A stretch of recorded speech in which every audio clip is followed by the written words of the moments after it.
신고 시점에 앞서 압사 가능성을 우려한 신고가 2차례 더 있었던 것으로 KBS 추리 결과 확인됐습니다. 경찰은 해당 신고를 노점상 단속 요청으로 분류해 공개하지 않았다고 해명했습니다. 이태원 참사 당일 대통령 사저 인근에 경찰 기동대 2개 부대가 종일 대기 중이었던 것으로 확인됐습니다.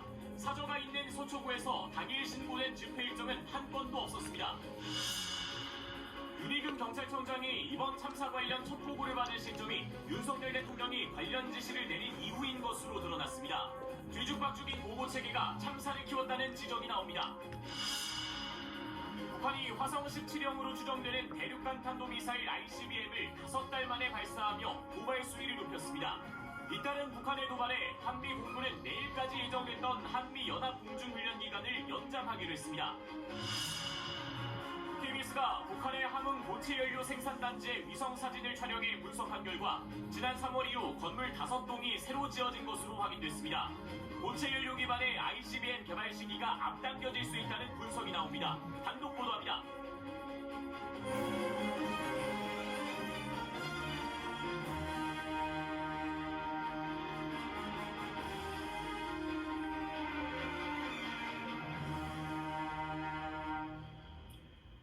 특집 KBS 9시 뉴스 시작합니다.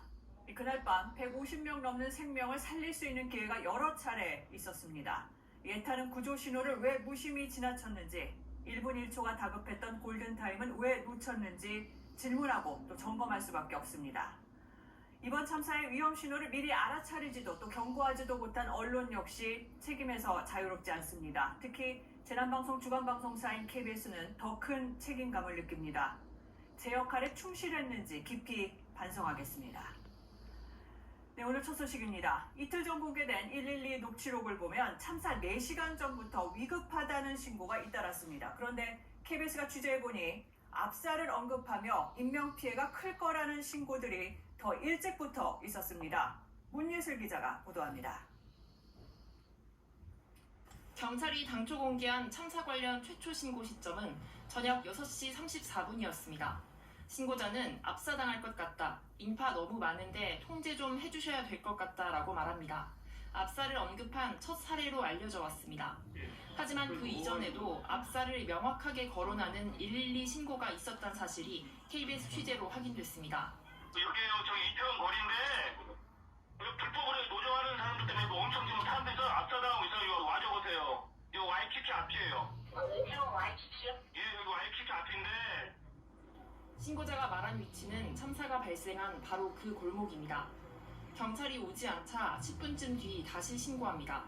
예, 아까 저기 신고를 했는데 여기 불법 노정 때문에 사람들이 압사당하고 있어요. 예, 아까 신고했잖아요. 이번에 합법이래요. 지금 사람들 지금 많이 넘어지고 지금 위험한데. 네, 빨리 갈게요. 예, 빨리 와주세요. 네. 사람들이 넘어지고 위험하다. 다급한 상황을 그대로 전했습니다. 저 앞에서 소리 들리고 막 비명 소리가 군데군데 들렸어요. 넘어질 수도 없어요. 너무 꽉찬데 넘어지면 죽었을걸요? 이 무렵의 상황은 누군가 찍은 영상으로도 남아 있습니다. 좁은 골목에 갇힌 사람들이 오도 가도 못하고 있었습니다. 여기 뒤에 깜빡해 있으니까 못 올라온다고! 당장 올라오세요, 얘기해주세요. 경찰은 그저께 발표한 11건의 사전 신고 내역에 이 두 신고는 포함시키지 않았다고 인정했습니다.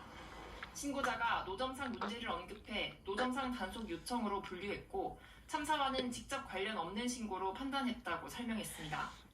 경찰은 당시 두 번째 신고에서 출동을 하기는 했는데 노점 문제로 판단한 만큼 현장의 상인을 이동 조치하고 구청에 단속을 요청했다고 밝혔습니다. KBS 뉴스 문예슬입니다.